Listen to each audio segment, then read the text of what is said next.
Last week, Archbishop Salvatore Cordileone of San Francisco released a pastoral letter on the worthiness required for the reception of communion.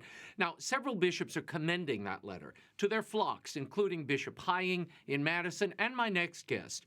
He's also Episcopal advisor to the Catholic Medical Association and Bishop of Santa Rosa, California, Bishop Robert Vasa. Thank you for being here. You've encouraged your parishioners in your diocese to read Archbishop Cordileone's letter. Your thoughts on why? Why are you encouraging them to read it at this time? I think that the whole issue has been discussed nationally, and great questions are being raised by a number of bishops. And I was very pleased to see Archbishop Cordileone speak so clearly and forthrightly about the issue, as has Archbishop Aquila of Denver and Archbishop Naumann of Kansas City. And I think it's just important for our people to really prayerfully reflect on this issue so that they come to greater clarity about the actual evil of abortion and about the impossibility of supporting that and at the same time claiming to be an authentically good, faithful Catholic. Bishop, as discussed in our previous segment, the head of the CDF has written to Archbishop Gomez encouraging the U.S. bishops not to debate Holy Communion for politicians who promote abortion. Your thoughts on this, and why is this discussion being discouraged by Rome, do you think? And certainly in public. I think Rome is very concerned about the unity of the bishops within an Episcopal conference. And as I read that message, it seemed to me that it was strongly encouraging bishops to be in dialogue with one another so that we come to some consensus before issuing a document, so that that discussion, and the Holy See is always big on dialogue, that discussion, that dialogue take place prior to the issuance of even a draft of the document. Yeah. I have to say, as a layman, I'm a little frustrated, Bishop Vasa, and it's not your fault, but looking in on this, I don't know what you have to dialogue about at this point. I mean, it's a little bit like telling the husband and wife, you are man and wife, now we're going to dialogue about what happens next. We know what happens next. They get together, they go home, they live together, they have a family. We don't need a document and a dialogue and a recitation of what happens next. It seems this is the same sort of thing. You either protect the sacrament or you violate it. And I don't. There seems to be a lot of hand-wringing over political, offending politicians or political blocs, and I do worry we've lost the thread here, which is defending the sacrament and the meaning of that sacrament. Several things that come to mind. Your question about, or statement about dialogue reminds me of the wonderful forthright statement of Bishop Breskowitz of Lincoln, God bless him. You know, he would say, when a fireman shows up at a burning house, he doesn't say, let's have a dialogue. Now, he goes to work on the fire. And so in some ways, I agree with you. I think that dialogue has already taken place, but we do need to establish a national clarity about how do we deal with those who are manifestly and externally not in keeping with this very central teaching concerning life. And as early as the 5th century, St. Augustine and St. Paul too would say, if you're not in communion with the body, then receiving communion does not benefit you. You know, that receiving communion actually hurts you, because communion must exist in order to be fed and nourished by the reception of the body and blood of our Lord in Holy Communion. And so we have to declare, are these folks who are pro-abortion, are they or are they not in the bond of peace, as St. Augustine would say, which is symbolized by the sacrament of the Eucharist? And it seems to me that they cannot be in a bond of peace when they hold so adamantly to positions which are clearly contrary to the clear and consistent teachings of our church surrounding the life issues. Bishop, this week, I have to move on. I wish I could talk about this further, but I guess we have to move on. This week, the Department of Health and Human Services, the Civil Rights Division, said it would interpret and enforce Title IX's prohibitions on discrimination based on sex to include discrimination on the basis of sexual orientation and gender identity. Now, Bill Donahue, the president of the Catholic League, wrote this week of the new rule. It accurately conveys what both the Obama and Biden administrations believe. Being male or female is a subjective judgment, one that allows a man or a woman to deny that they are a man or a woman, or any sex at all for that matter, which means they could be an acorn. It is inaccurate because it is a fiction. One's inner sense of what sex one belongs to may be inaccurate. What matters is reality. On President Trump's last full day in office, January 19th, a federal court struck down the transgender mandate forcing doctors to perform transgender surgeries. Last month, the Biden administration filed an appeal. It wants to deny religious exemptions. Bishop Vasa, what does this mean for Catholic hospitals and their religious liberty and conscience protections? I'm confident that with the Supreme Court that we have, ultimately they will weigh in on this. And our Catholic institutions, and not only medical facilities, but schools as well that are affected by this, have the freedom to say no. And really, they have an obligation to say no to this and to oppose these things up to the highest court in the land. And I'm confident that we would prevail in that venue. Mm-hmm.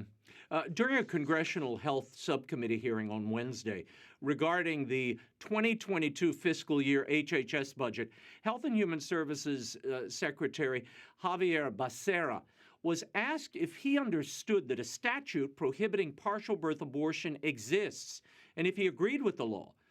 Here's Becerra's response. The term partial birth abortion may be recognized in politics and by politicians, but it is not a medically recognized term. What I'm saying to you is that under the law, a physician or any provider of healthcare must make sure that he or she abides by the law. And right now, what our law says, and it's pretty settled, is that a woman is entitled to reproductive rights. And so my question is not so much with the term partial birth abortion, it's with what the rights are of a woman under our statutes and under our precedents to provide her with reproductive care that she's entitled to. Your thoughts on this, Bishop? Becerra is also a professed Catholic, we should say. You know, it's absolutely contrary to the clear and consistent teachings of the Catholic Church, which always stands for human rights, authentic human rights, and human dignity. And they totally forget that the child is a human person as well as the mother. And to entitle and claim rights for the mother and deny those same rights, a right to life to the child, is absolutely contradictory, contrary, and irrational. And unfortunately, it plays into what Pope Emeritus Benedict would call the dictatorship of relativism, that a thing is what they claim it to be. And that applies to all of the processes that you described earlier in terms of their desire to mandate Catholic hospitals provide all of the things that they claim to be somehow constituted as a right. And it simply is a failure to recognize the dignity and integrity of the human person. I have to get your reaction to this. The Vatican held a health conference this week. Chelsea Clinton was there, Joe Perry of Aerosmith, Deepak Chopra, an alternative medicine advocate. He spoke of the universal consciousness which religions might call God.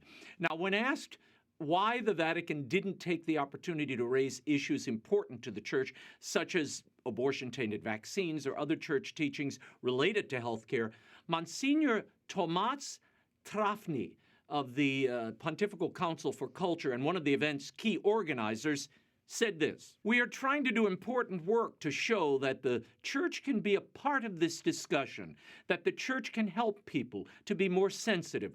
So if we only blame others and condemn others, what can we really achieve? No one cares today about our condemnations."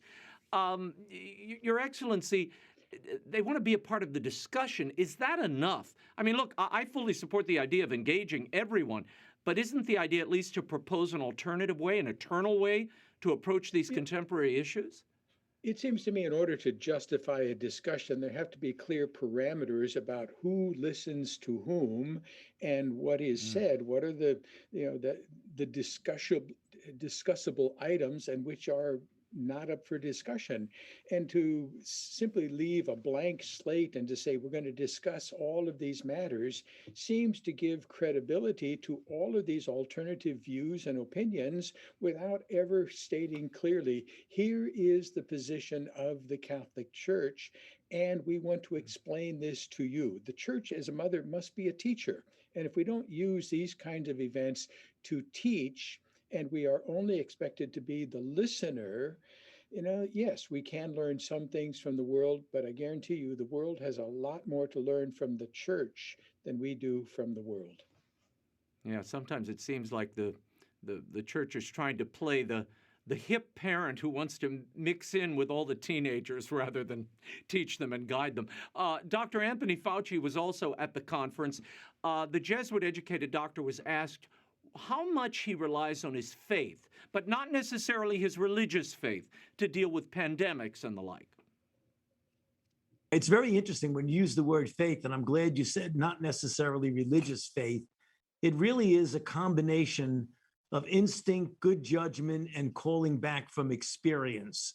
That, in some respects, is a non-religious faith issue. Your thoughts on that answer, Bishop? And were the Catholic Medical Association members invited to this event on healthcare at the Vatican? If they were, I was not informed of the fact. And, Bishop Conley of Lincoln is now the Episcopal advisor. I was temporarily back in that office for a little while last year, but I've turned that over to him. But I do stay in close contact with them, and I'm sure they would have notified me and would have read in their materials whether an invitation had been received by them to participate in this conference. I wish they were, because they are a strong and faithful organization. But when Dr. Fauci talks about instinct, in some ways, perhaps he's talking about natural law. But that instinct, can easily be corrupted by the culture, and people can begin to think that what I am convinced of by the culture somehow is now a part of my instinct. And that may not necessarily be true, because the culture does not listen to God, but our consciences must listen to God. We must listen to God, and we must make an objective view of what is the nature of the human person. And if we don't identify and hold to that, then this instinct, can be an instinct for self-destruction rather than an instinct for preservation. We will leave it there. Bishop Vasa, thank you for your clarity, for your time. For more on the work of the Catholic Medical Association, you can visit cathmed.org. Thank you, Bishop. You're very welcome, Raymond.